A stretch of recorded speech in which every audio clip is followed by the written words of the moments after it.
नमस्कार. नयन मराठी रेसिपीमध्ये तुमचं सर्वांचं पुन्हा एकदा खूप खूप खूप मनापासून स्वागत. तर आज आपण बनवतोय पालक कटलेट किंवा तुम्ही याला पालक वडी किंवा मग पालक टिक्की असंही म्हणू शकता.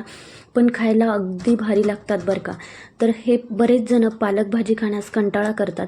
तर या पद्धतीने तुम्ही जर कटलेट बनवले तर अगदी लहानांपासून मोठ्यांपर्यंत सर्वांनाच आवडतील, इतके ते स्वादिष्ट आणि रुचकर होतात. तर एकदा नक्की ट्राय करा आणि अगदी घरगुती साहित्यात झटपट होणार आहे, त्यामुळं मुलांच्या टिफिनसाठीही तुम्ही देऊ शकता. तर रेसिपी करायला अगदी सोपी आहे. रेसिपी एकदा नक्की ट्राय करा. आवडल्यास एक लाईक करायला विसरू नका.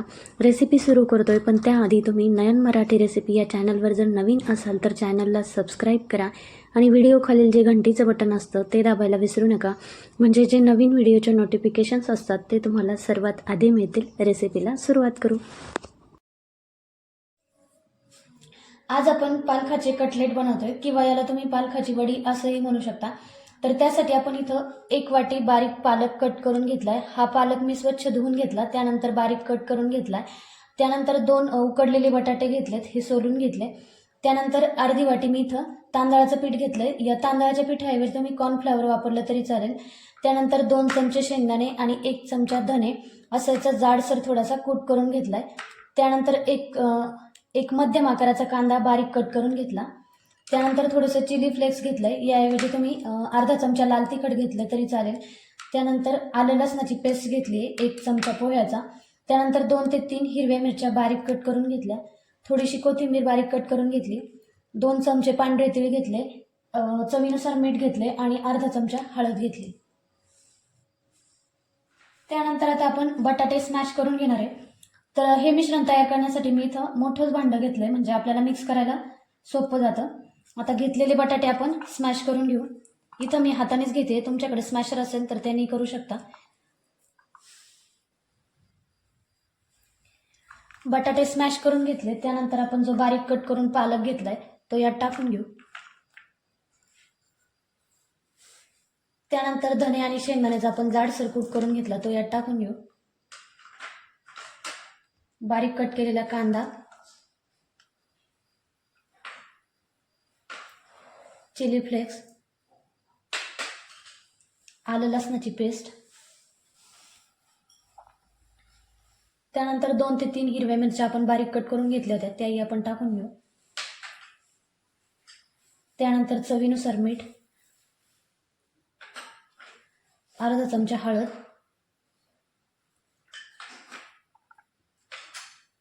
थोडीशी कोथिंबीर आपण यात टाकून घेतोय आणि पांढरे तीळ. तर मी इथं पांढरे तीळ थोडेसे यात घालणार आहे, नंतर आपण काही तीळ वरून लावणार आहे. आता हे आपल्याला व्यवस्थित मिक्स करून घ्यायचंय.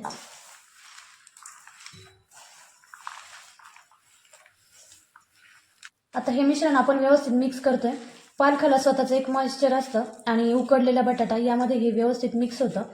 आणि या मिश्रणाला बाइंडिंग येण्यासाठी आपण यात तांदळाचं पीठ घालतोय. तुम्ही कॉर्नफ्लॉवर घातलं तरी चालेल.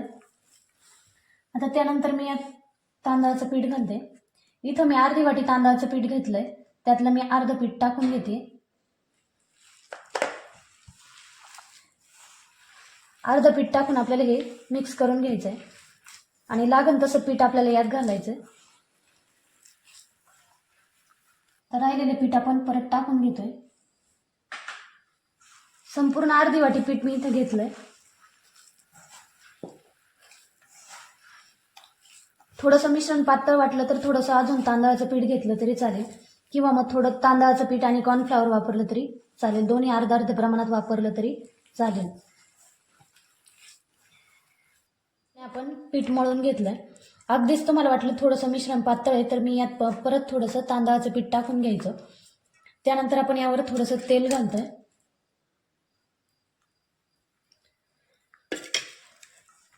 आणि छान असं मळून घ्यायचं.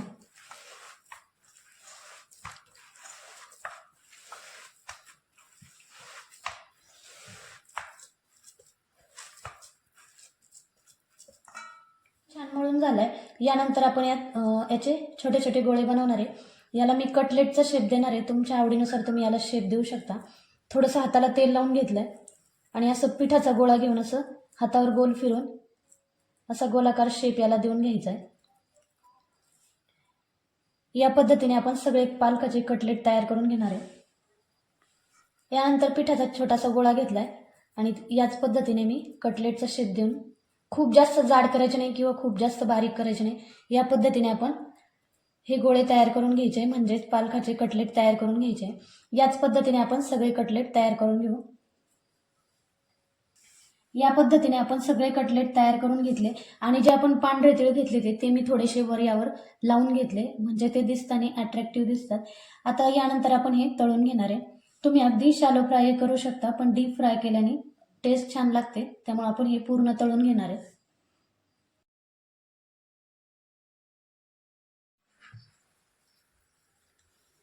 त्यानंतर आता आपण कटलेट तळून घेतोय, तर त्यासाठी मी इथं तेल गरम करून घेतलंय। अगदी छोटासा पिठाचा गोळा टाकून बघितला, वर येतोय म्हणजे आपलं तेल मध्यम गरम झालंय। त्यानंतर आपण एक एक कटलेट यात सोडून घेणार आहे।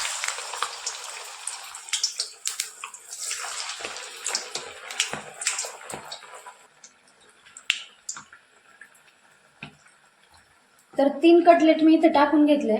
तुम्ही जर पसरट भांडं घेतलं तळण्यासाठी तर जास्त कटलेट यात बसू शकतात। ज्यावेळेस आपण कटलेट तळतो त्यावेळेस कटलेट टाकल्याच्या नंतर आपल्याला लगेच उलटवायचे नाही, म्हणजे त्याला लगेच झाऱ्या लावायचं नाही। अगदी अर्धा मिनिटभर आपल्याला एक बाजू तळून घ्यायची आणि त्यानंतर दुसरी बाजू पलटवून घ्यायची आणि दुसऱ्या बाजूने आपल्याला छान तळून घ्यायचे। कटलेट तळत असताना आपल्याला गॅसची फ्लेम अगदीच लो ठेवायची, म्हणजे ते आतपर्यंत तळल्या जातात। गॅस जर मोठा असेल तर ते वरच्यावर तळल्या जातात आणि आतून ते कच्चे राहतात, मग ते कुरकुरीत होत नाही। त्यामुळे आपल्याला गॅस अगदीच लो ठेवायचा आहे।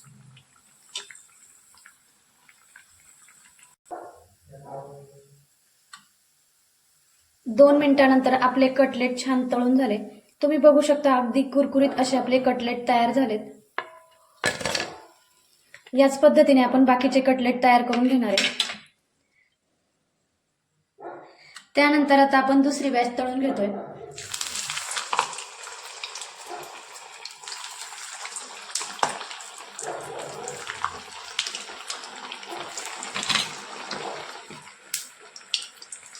याच पद्धतीने आपण सगळे कटलेट तळून घेऊ।